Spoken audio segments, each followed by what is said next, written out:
Abri minha Bíblia em João 20 e me deparei com Maria Madalena chorando junto ao túmulo do rei.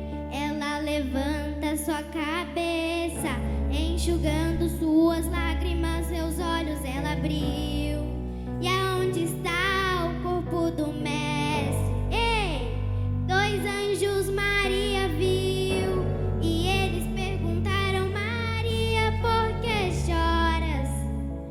E ela respondeu: é que ali estava o corpo do meu menino Jesus, só que o corpo dele desapareceu.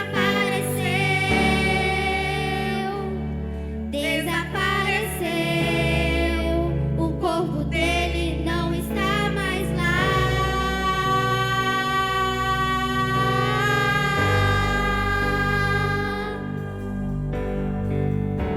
Então Maria se voltar para trás, creio eu, já disposta a ir embora, é quando Yeshua aparece e lhe pergunta: Maria, por que choras? Maria, por que me busca? Maria, faça-me o favor, não me procure entre os mortos, porque vivo eu estou.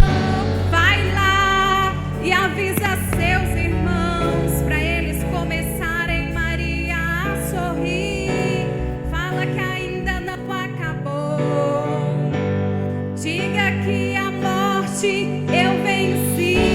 Então Maria, sem perder tempo, foi em direção aos discípulos. Ela correu e ao chegar lá ela disse assim: senta todo mundo aí, porque eu vou contar o que aconteceu. Até estremeceu, o sepulcro se abriu e nada fez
Aleluia.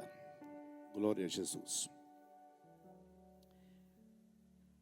Hoje, todas as igrejas, certamente, as palavras que serão pregadas serão referentes à Páscoa. Eu também não posso excusar dessa prática, né? Dessa lógica. Hoje em Jerusalém, os judeus fazem as suas procissões relativas à Páscoa, mas também os cristãos. A Páscoa judaica é bem definida. Eles celebram do dia em que eles foram libertos das garras, das prisões, da escravidão de Israel. Então, eles celebram o fato passado. Eles recordam o fato antigo. Eles celebram isto. Eles não celebram a Páscoa como nós cristãos celebramos. A Páscoa, portanto, não é chocolate e nem coelho, né? A Páscoa é cordeiro e sangue. Cordeiro e sangue. Eu sei que falar de Páscoa, vocês são muito sabedores dos detalhes da Páscoa. Eu podia muito bem reportar lá o capítulo 12 de Êxodo e falar sobre os princípios da Páscoa. Tem alguns princípios da Páscoa interessantes, não é? Capítulo 12 de Êxodo, portanto, lá fala sobre do dia que foi inaugurado a Páscoa, passou a contar o novo dia, ou seja, começou um novo tempo. A data do calendário foi alterada, não é? E esta informação, esse princípio da Páscoa do capítulo 12 de Êxodo, fala de uma nova vida, né? De um novo tempo, de um novo comportamento, de uma nova esperança. Eu acho bom a celebração da Páscoa, porque a Páscoa é uma instituição. Instituição se refere a instituição, algo que tem regras, tem normas, que tem alguns rituais definidos para que aquela instituição seja formada e entendida como foi criada, né?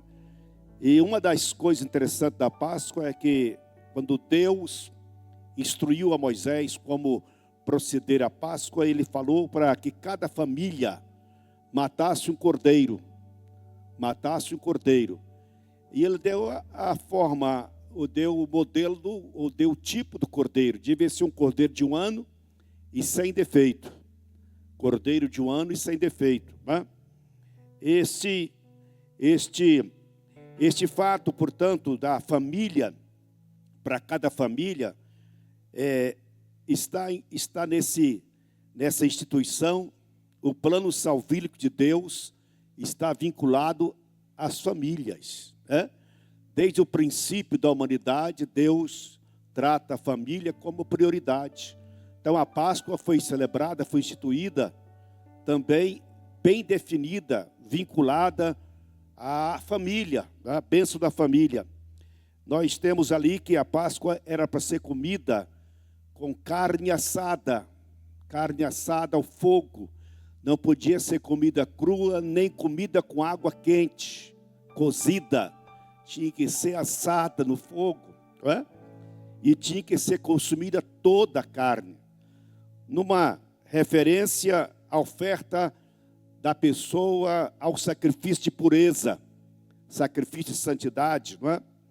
Com ervas amargosas também, fala do sofrimento, das dificuldades, do desafio, das pelejas. E também diz que a festa da Páscoa é conhecida também como festa dos pães sem fermentos, né? Pães sem fermentos. Pães sem fermento fala da não mistura, da não contaminação, né? E refere-se lá em 1 Coríntios capítulo 5, sobre o pão sem fermento.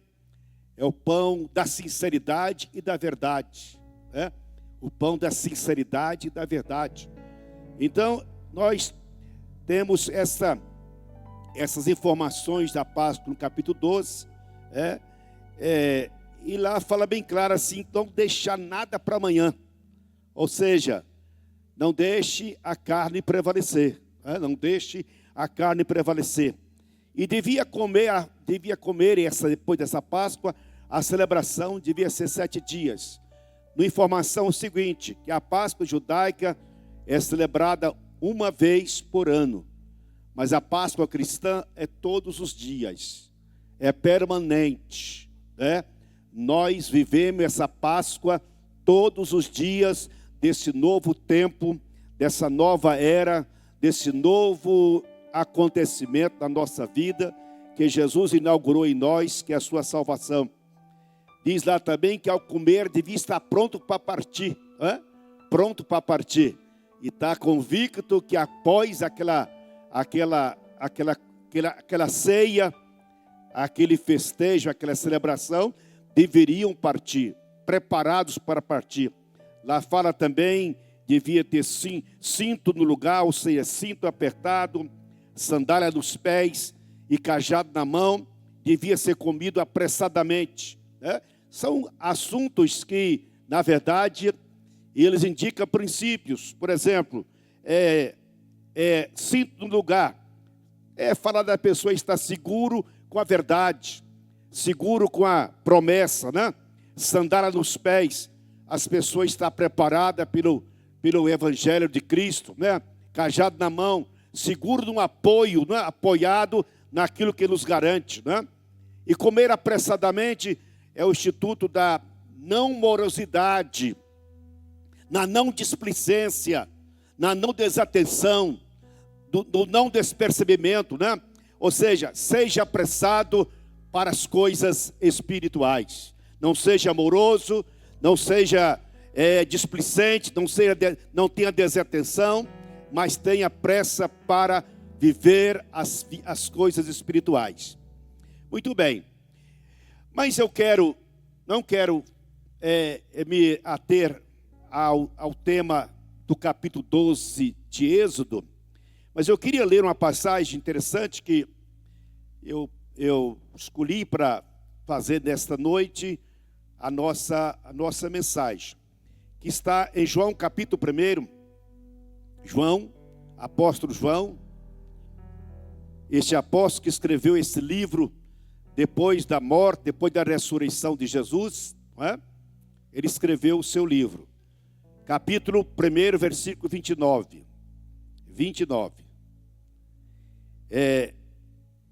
Diz assim: no dia seguinte, João Batista, né? Profeta João Batista, que era parente de Jesus, certo? Veja bem, no dia seguinte, João viu Jesus aproximando e disse: vejam, ele é o Cordeiro de Deus que tira o pecado do mundo. Este é aquele a quem eu me referi. quando disse: vem depois de mim um homem que é superior a mim, porque já existia antes de mim. Eu mesmo não conhecia, mas por isso é que vim batizando com água, para que ele viesse a ser revelado a Israel. Então João Batista deu o seguinte testemunho. E esse testemunho é interessantíssimo a gente observar. O testemunho foi esse: eu vi o Espírito descer dos céus como pomba e permanecer sobre ele. Eu não teria reconhecido se aquele que me enviou para batizar com água não me tivesse dito: aquele sobre quem vir o Espírito descer e permanecer, esse é o que batiza com o Espírito Santo. Eu vi e testifico que este é o Filho de Deus. Profeta João Batista dando o seu testemunho. Os irmãos sabem muito bem que João Batista foi o último dos profetas, o último dos homens que exerceram o ministério de profetas, foi João Batista. A mais importante revelação evangelística é a revelação que João Batista teve. É a revelação mais importante do Evangelho. É a revelação mais importante para o mundo cristão e também para Israel. Mas, no entanto, Israel não recebeu, não aceitou, não compreendeu, não atentou para a revelação de João Batista. A revelação foi essa: este é o Cordeiro de Deus que tira o pecado do mundo. João Batista, na verdade, estava aqui fazendo uma referência à Páscoa, fazendo uma referência ao acontecimento mais sublime da Páscoa, que é Jesus como Cordeiro de Deus. Jesus como a oferta de Deus para salvar o homem e perdoar os seus pecados. Agora veja bem, João Batista e Jesus, como pessoas humanas, eles eram conhecidos, eram parentes.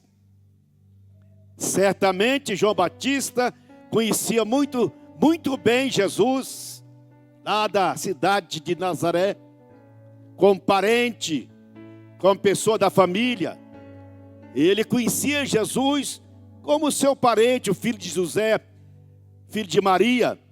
Mas veja bem, ele diz bem claro: este é aquele a quem referi, que vem depois de mim, que é superior a mim, porque já existia antes de mim. Então começa assim, esse é o testemunho dele: eu mesmo não conhecia. Então João Batista está dizendo que não conhecia Jesus como Filho de Deus, como Cordeiro de Deus. Aí João Batista é o testemunho dele, falando que eu vi o Espírito. Então Deus revelando, trazendo uma revelação profética, uma revelação evangelística, uma revelação das mais importantes para a vida espiritual de Israel, de toda a cristandade, né? Quando ele deu testemunho que ele viu o Espírito, viu o Espírito descer dos céus como uma pomba e permanecer sobre ele. Aí ele diz: eu não teria reconhecido, eu não o teria reconhecido.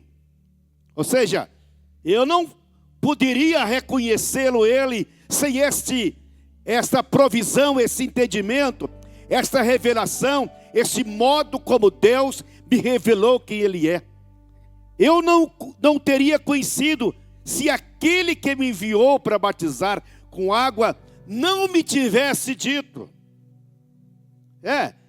Ele tinha convicção de que Deus o havia enviado para batizar em água e seu precursor, ser aquele que abriria o caminho para o Messias, aquele que viria anunciar, preparar o caminho para as pessoas receberem a Cristo. E ele diz: olha, aquele sobre quem, se não tivesse dito, isso é a palavra do Senhor Deus para ele, aquele sobre quem você vir o Espírito descer e permanecer nele. O Espírito descer e permanecer nele. Aí Deus dizendo para João: esse é o que batiza com o Espírito Santo. Esse é o que batiza com o Espírito Santo. Ele já havia profetizado isso no versículo anterior, não é? Quando perguntaram: então por que você batiza se você não é o Cristo, nem Elias, nem o profeta? Respondeu João: eu batizo com água, mas entre vocês está alguém que vocês não conhecem. Ele é aquele que vem depois de mim. Não sou digno de desbarrar as correias de sua sandália. Então, ele estava dizendo, estava profetizando que ele não era o Cristo, ele não era Elias e nem era o profeta, mas ele veio revelar uma revelação inspirada por Deus. Quando viu Jesus, ele faz essa seguinte demonstração: é o Cordeiro de Deus que tira o pecado do mundo. É interessante que após isso Jesus começa o seu ministério de pregação, de cura, de milagres, de sinais, não é? João Batista logo termina o seu ministério e vai ser preso. Ele é preso. Ele é preso porque condenava o pecado, não importava quem fosse. Ele não tinha subterfúgio, ele não tinha medo de ninguém, anunciando as verdades, denunciando o pecado, a corrupção e assim por diante. E ele denunciou o pecado de Herodes. E isso foi a razão porque ele recebeu uma pena de prisão. Ele foi preso, depois aconteceu aquele fato, né? Em que ele foi decapitado, porque Herodes prometeu dar metade do seu reino se a filha de Herodias dançasse numa festa. E Herodias maldosamente pediu que ele, em vez de metade do seu reino, lhe desse a cabeça de João Batista num prato. Aí o Herodes não tinha como negar, assim fez. Mas quando João Batista estava preso,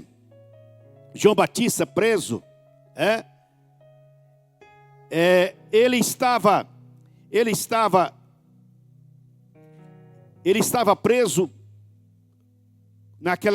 naquele momento em que Jesus fazia o seu ministério, estava operando os seus milagres. Aí os mensageiros, os amigos, seguidores de João Batista, veio até ele e ele perguntou: será o parente lá? O parente, fazendo aqui uma conjectura. Será que o parente lá é mesmo Cristo? Eu errei. A revelação não é verdadeira. Eu posso crer que é ele ou tenho que esperar por outro? Aí eles voltam para Jesus e falam para Jesus o que ele ouviu de João Batista. Jesus não questionou o discípulo de João Batista, mas ao mesmo tempo ele fez o seguinte: ele fez questão de curar cego, curar surdo, curar paralítico e pregar o evangelho. Aí ele disse assim para o discípulo de João Batista: voltem lá e diga para João Batista que os surdos ouvem, que os mudos falam, que os cegos veem, o evangelho é pregado aos pobres. Aí eles voltaram e falaram para João Batista isso, porque isso é uma profecia de Isaías, é uma profecia salvífica, é uma profecia de Salmos, em que Jesus teria esta autoridade, o Filho de Deus teria esta autoridade. Quando os discípulos saem, Jesus diz assim: olha, João Batista é o maior profeta de todos, Não tem nenhum homem maior do que ele, nascido de mulher. Entretanto, o menor no reino de Deus é maior do que João Batista. O menor no reino de Deus é maior do que João Batista. Aí, a gente pergunta, por que Jesus disse essa palavra naquele instante? O menor no reino de Deus é maior do que João Batista. De vez em quando a gente pergunta, por que foi isso que aconteceu? Qual a razão que Jesus fez essa colocação? João Batista chegou a ver, chegou a conhecer, chegou a perceber, foi revelado Jesus como Cordeiro de Deus que tira o pecado do mundo. Por que nós, pertencentes ao reino, nós somos maior do que João Batista? Porque nós recebemos maiores revelações do que João Batista. Nós fomos mais longe do que João Batista. Nós somos testemunha, não testemunhas oculares, mas somos testemunha pela fé de que Jesus morreu, mas que Jesus ressuscitou. Ele ressuscitou e enviou o seu Espírito Santo para formar a sua igreja na face da terra. Então nós fomos ainda mais privilegiados do que João Batista, porque Jesus falou para ele, olha, os cegos veem, os surdos ouvem, os mudos falam, o evangelho é pregado aos pobres. Nós temos hoje sinais e maravilhas, milagres maiores do que esses no tempo presente e no tempo que antecede há alguns anos atrás. Jesus continua operando sinais, maravilhas, milagres e bênção tremendas e maravilhosas que certamente a gente tem que compreender que nós recebemos maior revelação do que o próprio João Batista. Então nós, desse tempo atual, dessa dispensação, nós como pertencentes ao reino de Deus, nós temos razões sobejas de agradecer a Deus pelo privilégio que nós temos de pertencer ao seu reino. Pertencer ao reino de Deus que foi inaugurado através do Cordeiro de Deus que foi morto para tirar o pecado do homem e salvar este homem. Glória a Jesus. Agora, as passagens que antecedem a morte de Jesus, a semana da paixão de Jesus, semana da paixão, foi uma semana intensa de fatos tremendos, Teve coisas maravilhosas, Teve, por exemplo, teve a passagem na ceia, na celebração da Páscoa com os seus discípulos. Antes disso, nós temos a festa do lava-pés, do lava-pés. Nós temos o momento em que Maria Madalena quebrou o vaso de alabastro, Foram antes da Páscoa que ele celebrou. E a Bíblia diz que na noite em que foi traído, essa noite foi a noite, certamente, na noite de quinta-feira, na noite final de quinta-feira, nessa noite ele foi traído, final da tarde, e dali ele foi preso e começou a sua via dolorosa, começou o seu sacrifício, o seu sofrimento, as suas agrúrias, as suas humilhações, Começou então a comer ervas amargosas. Então nós ao falar em Páscoa, a gente fala da morte de Cristo, A gente celebra a morte do Cordeiro de Deus. A morte do Cordeiro de Deus. E a morte do Cordeiro de Deus foi a mais esplêndida, a mais gloriosa, a mais bendita obra de Deus na terra. Porque Deus, diz a Bíblia, que Deus deu seu Filho unigênito, para todo aquele que nele crê, não pereça, mas tenha a vida eterna. Agora, é interessante Se nós observarmos o acontecimento notável da última Páscoa, nós observamos ali Jesus dando pão molhado para Judas, pão molhado do vinho, né? Essa prática do pão molhado do vinho era uma prática comumente usada em algumas ceias entre os judeus, que significava pão molhado no vinho. Jesus sabendo que Judas ia traí-lo, mesmo sabendo que Judas ia vendê-lo, né? Diz a Bíblia que Jesus fez questão de molhar o pão no vinho e servir a Judas. Essa expressão, esta ação, ou este fato, diz o seguinte: quando você oferece o pão molhado do vinho para alguém, você está dizendo, eu te amo, você é meu amigo. É verdade tanto isso que quando Judas chegou para Jesus e beijou ele no jardim do Getsêmani, né? Quando deu aquele beijo, Jesus falou assim: a que vieste, amigo? A que vieste, amigo?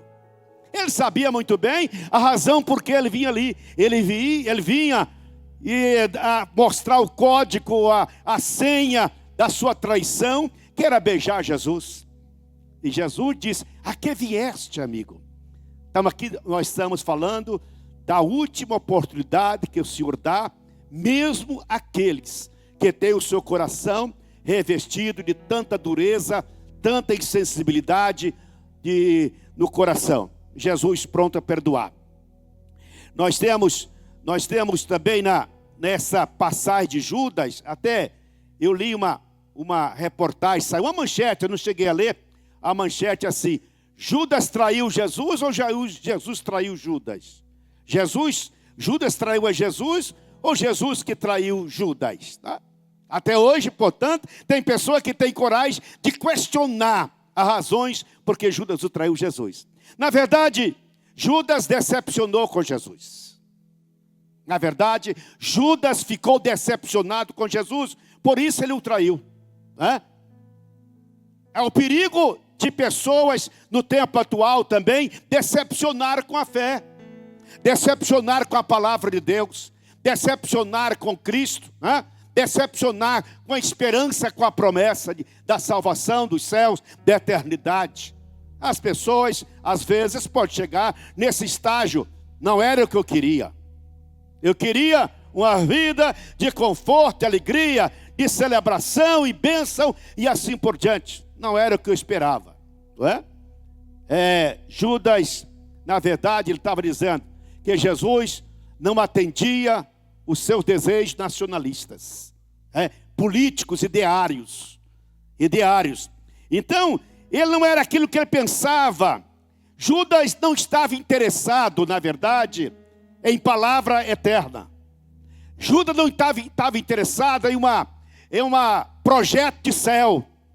Judas não estava interessado num projeto de eternidade.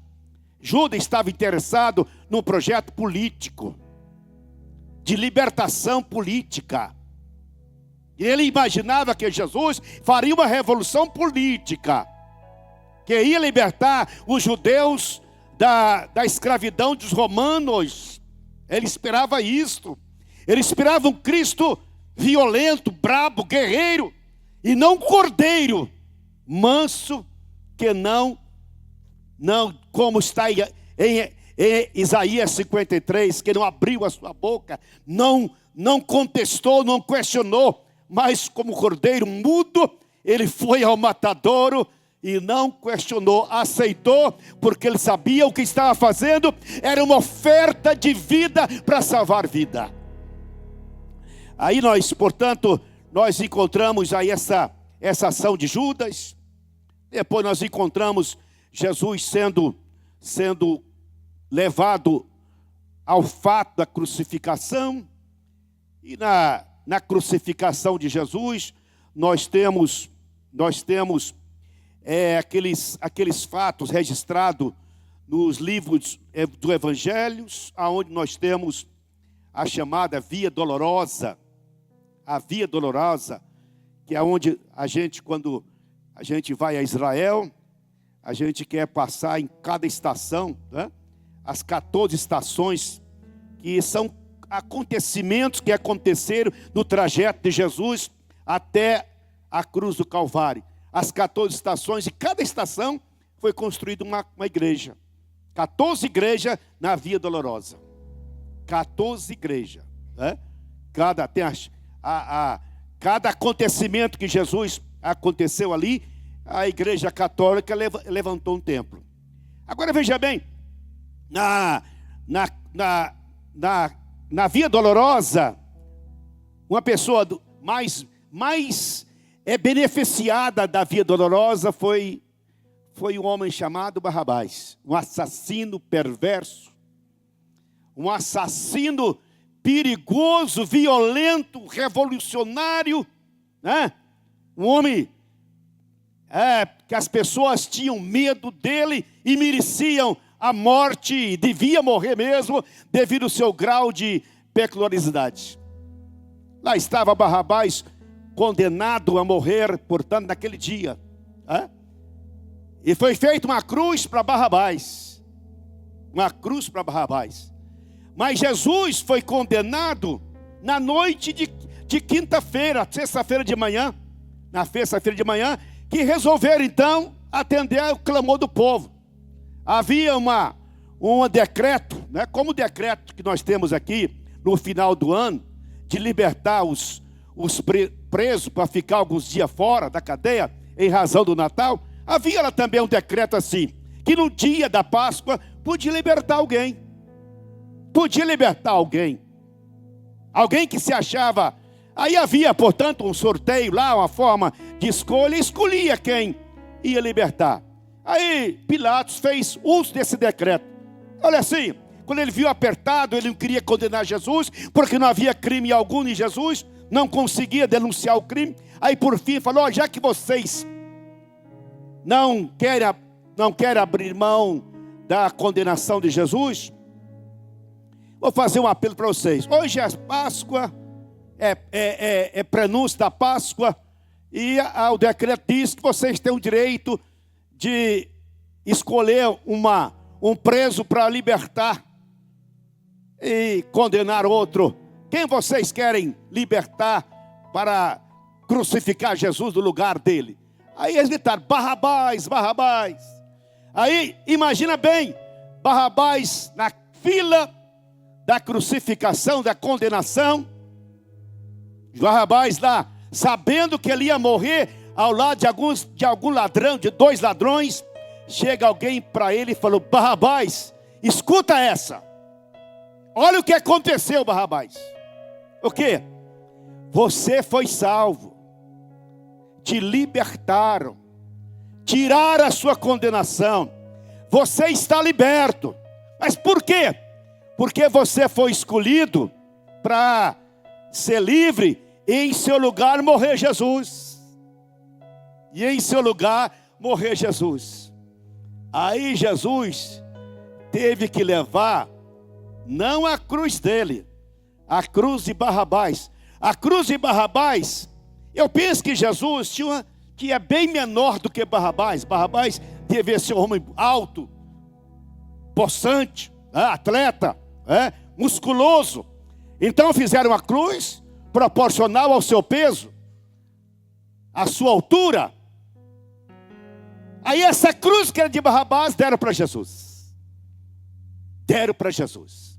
Ele teve que levar a cruz de Jesus. Aí eu entendo a Páscoa para nós, né? Nós, na verdade, nós éramos Barrabás. Nós estávamos condenados.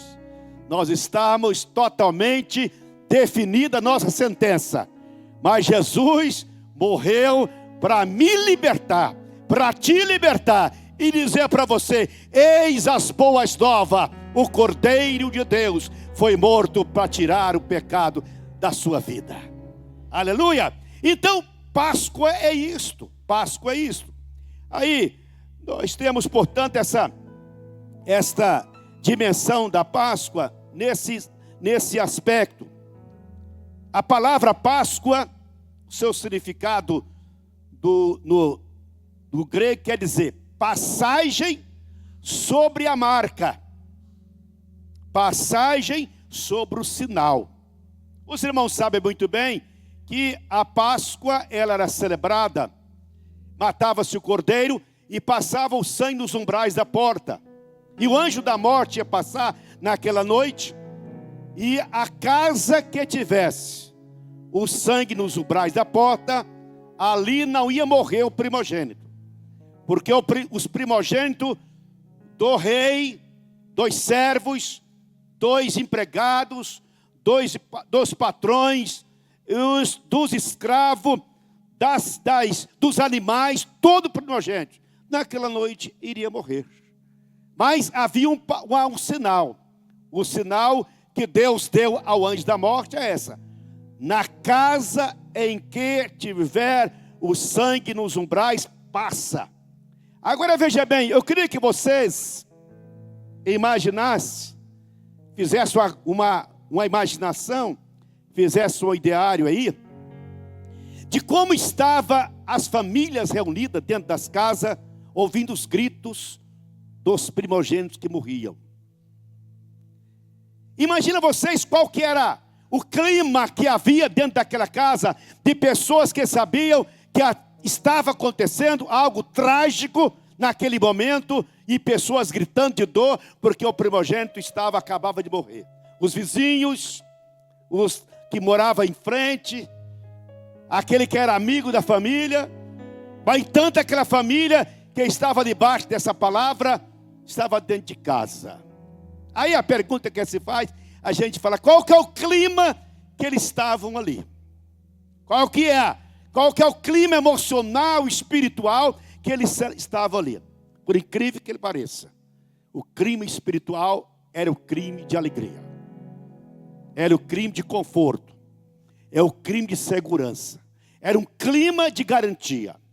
Ele estava seguro em duas coisas.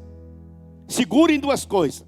Ele estava seguro na palavra de Moisés. Ele estava seguro na palavra de Moisés. E ele estava seguro também que eles haviam cumprido a ordem de Moisés, matado o cordeiro e passado o sangue dos umbrais. Por isso eles estavam seguros. Meus irmãos, a nossa segurança não é a palavra de Moisés. A nossa segurança é a palavra de Cristo Jesus. É, do Filho de Deus. A nossa segurança não é sangue de animais. A nossa segurança é sangue do Cordeiro Imaculado de Deus, que tira os nossos pecados. Por isso nós, no tempo presente, nós também temos a inteligência, ou temos a indicação, temos a exortação da gente viver no tempo atual, neste clima que as pessoas viviam dentro da casa, aguardando a sua partida. De manhã, eles iam partir. Eles estavam lá nas suas casas, comendo a carne assada, com pães sem fermento, estava celebrando a Páscoa, com cajado na mão, com pés, com sandália nos pés, comia apressadamente, porque sabia, logo de manhã nós vamos partir. Logo de manhã nós sairemos daqui. Logo de manhã nós não seremos mais escravos. Logo de manhã nós estamos libertos. Não, a Páscoa indica o seguinte: nós que estamos em Cristo Jesus, nós temos que ter essa consciência. Todos os dias da nossa vida, nós precisamos viver um clima de segurança, de garantia, de certeza que Jesus está nos guardando, que Jesus está nos abençoando, que Jesus está nos protegendo, que Jesus está nos dizendo que nós estamos protegidos pelas suas mãos, pelo seu poder e pela sua graça bendita. E assim nós estamos vivendo a certeza que nós precisamos celebrar dia após dia a bênção da salvação que Cristo inaugurou por nós. Agora, eu queria convidar vocês para nós ficar de pé, porque A Páscoa, cadê aquele Cordeiro de Deus aí? Tá aí, cadê, Alan? O Cordeiro de Deus. É esse aí, este. Eu queria ler para vocês, que é um texto. Põe, irmã Valéria, coloque por favor Apocalipse capítulo 5 para nós lermos esse capítulo aí. É para a gente ler junto esse capítulo. O capítulo 5 de Apocalipse é um capítulo onde a gente olha para ele e vê aqui a realização. É o profeta João também, o apóstolo João aqui. Ele contempla, ele viu este acontecimento aqui na ilha de Patmos. Escreveu para a gente, numa revelação tremenda. Eu queria que você lesse este capítulo 5, para a gente estar celebrando a nossa verdadeira Páscoa. Celebrando a nossa verdadeira certeza e garantia de que a morte de Cristo nos garantiu a vida eterna. Que a morte de Cristo é a garantia que nós temos vida e vida com o Senhor Deus. Vamos ler lá, capítulo 5 de Apocalipse, toda a igreja lendo. Então,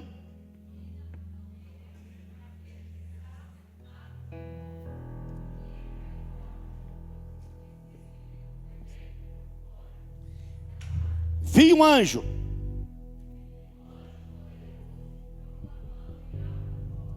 quem é digno? Mas não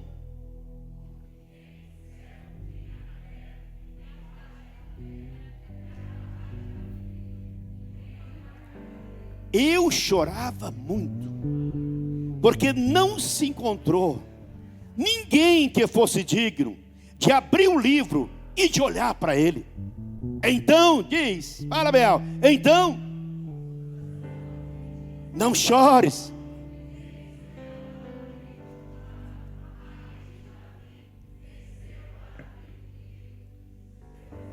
Depois,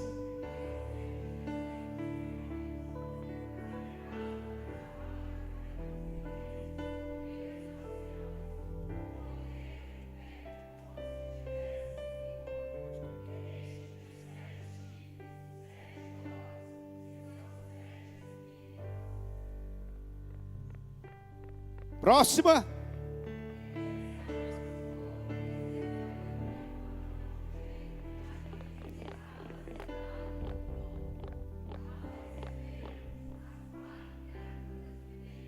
E os 24 anciões prostraram. Cada um deles tinha uma harpa e taças de ouro cheias de incenso, que são orações dos santos, e cantavam um novo cântico. Tu és digno de receber o livro e de abrir os seus selos, pois foste morto, e com teu sangue compraste para Deus gente de toda a tribo, língua, nação e povo. Tu constituíste reino e sacerdote para o nosso Deus. Eles reinarão sobre a terra. Então olhei e vi voz de muitos anjos, milhares de milhares, milhões de milhões. Eles rodeavam o trono, bem como os seres viventes e os anciões, e cantavam em alta voz, forte: digno é o Cordeiro que foi morto de receber o poder, riqueza, sabedoria, força, honra, glória e louvor. Depois ouvi todas as criaturas existentes no céu, na terra, debaixo da terra, no mar, e tudo que neles há, que diziam: aquele que está assentado no trono e ao Cordeiro seja o louvor, a honra, a glória, o poder para todo o sempre. Aleluia. Esta é a Páscoa, irmã. Essa é a nossa verdadeira Páscoa. Enquanto o mundo está vivendo agonia, aflição, vai ter guerra, vai ter isso, vai ter aquilo, nós estamos aqui celebrando a alegria, a paz, o conforto, a bênção e o privilégio de pertencermos ao reino do Senhor Deus. A gente precisa verdadeiramente viver essa Páscoa todos os dias da nossa vida. Porque a Páscoa é a passagem do sinal. O sinal que Deus tem, a marca que nós temos uma marca, irmão. Nós temos uma marca, e a marca que nós temos, tá? A marca que nos identifica aqui na terra, diante dos olhos do Senhor Deus, quando Deus contempla a terra, quando Deus vê a humanidade, quando Deus contempla cada pessoa em particular, Ele vê um sinal, Ele vê uma marca. Sabe qual a marca? Marca de sangue. Os que têm a marca de sangue estão libertos. Os que têm a marca de sangue estão salvos. Os que têm a marca de sangue estão garantidos, estão seguros e podem celebrar as boas novas. Aleluia, adore o Cordeiro de Deus. Adore o Cordeiro de Deus.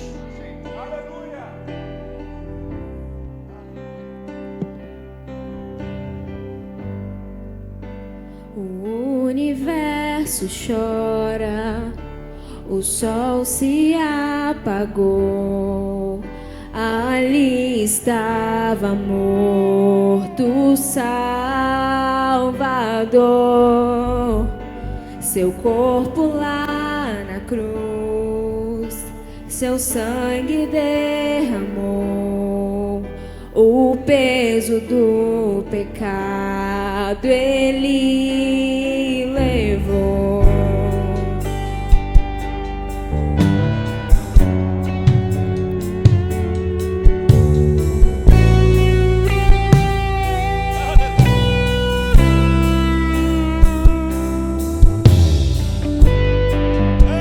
Deus Pai o abandonou, cessou seu respirar. Em trevas se encontrou o Filho.